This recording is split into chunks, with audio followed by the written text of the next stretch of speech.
Next, I'd like to introduce the man I work for. I'm very, very honored to have worked for his administration right now. Very privileged and a very, very unique job as well. Working for Governor Jack Dalrymple in the last year and a half, almost 2 years now, has been a blessing. I think for not only for our commission, but also for our tribal chairs and the relationships that we have, the good relationships that we have here in North Dakota between our state governments and our tribal nations as well. So with that, Mr. Governor Jack Dalrymple.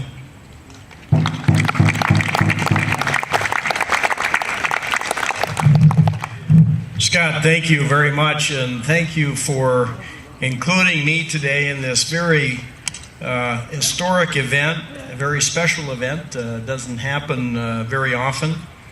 Scott is doing a great job as our Executive Director of North Dakota Indian Affairs Commission, and he is able to keep me informed on a lot of important issues every month as time goes by. Want to acknowledge that we have, thanks to the recess, Senator John Hoeven here today, Congressman Rick Berg, glad you can be here in Bismarck today. Major General Dave Sprincenatic, thank you for everything that you do. And a special thank you to Dr. David Gipp. David, thank you for including us today in this very special place. Dr. Gipp tells me that he has a full house and has no more room for anybody, and that means one thing to me, and that means you need to expand, David, as soon as possible, because we need you to train and educate more people right here at UTTC. You're doing a great job. And want to acknowledge also the representatives from our 5 nations. Chairs are here: Robert Shepard, Roger Yankton, Charles Murphy, and Tex Hall, and representing Merle St. Clair, representative from the Turtle Mountain Band of Chippewa. We had a great opportunity and a great honor, and I say we, I mean myself and First Lady Betsy, the honor of hosting the tribal chairs for lunch at the residence the other day. It was a great occasion, and you honored us by coming there, and I think we had a great discussion. Been working, of course, with the tribal chairs on a number of things.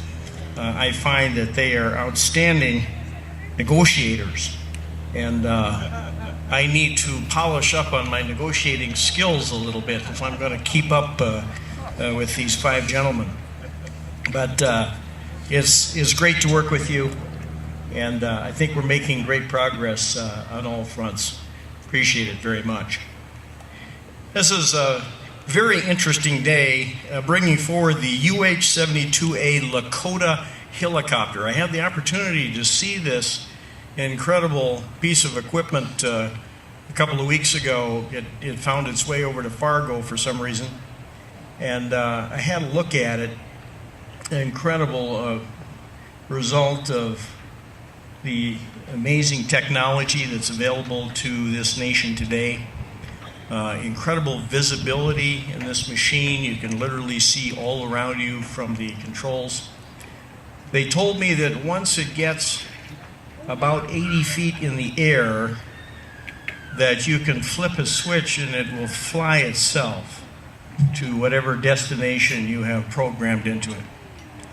I think if they take me for a ride, I will ask that we stay on manual controls and not test the autopilot quite yet.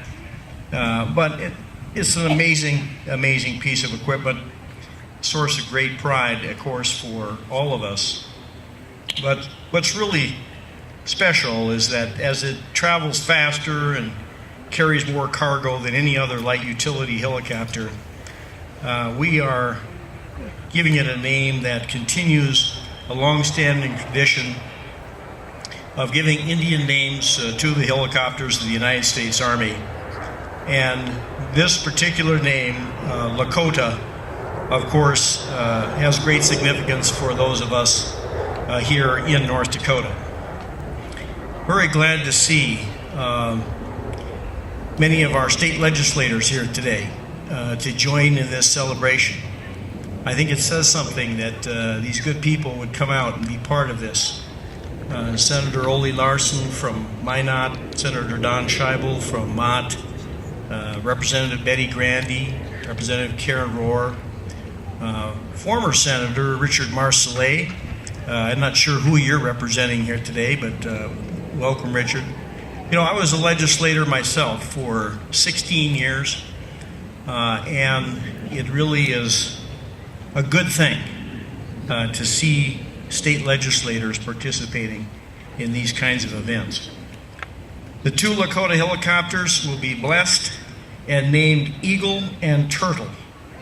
And as I understand it, there will be 2 more following shortly behind. They symbolize the respect and the partnership between the Native American warriors honored by the aircraft and the soldiers of the North Dakota National Guard that will operate the aircraft. They represent our state's rich Native American heritage and our proud tradition of patriotism and military service. The Lakota will join an elite list of U.S. Army aircraft that throughout our history have defended our homeland. And needless to say, I will let the General explain to you what a valuable asset they will be to our state as we respond to emergencies and disasters, which we know can have a way of coming along actually pretty frequently in North Dakota. And last year, 2011, we saw in our floods the incredible value that these helicopters have and the personnel that operate them.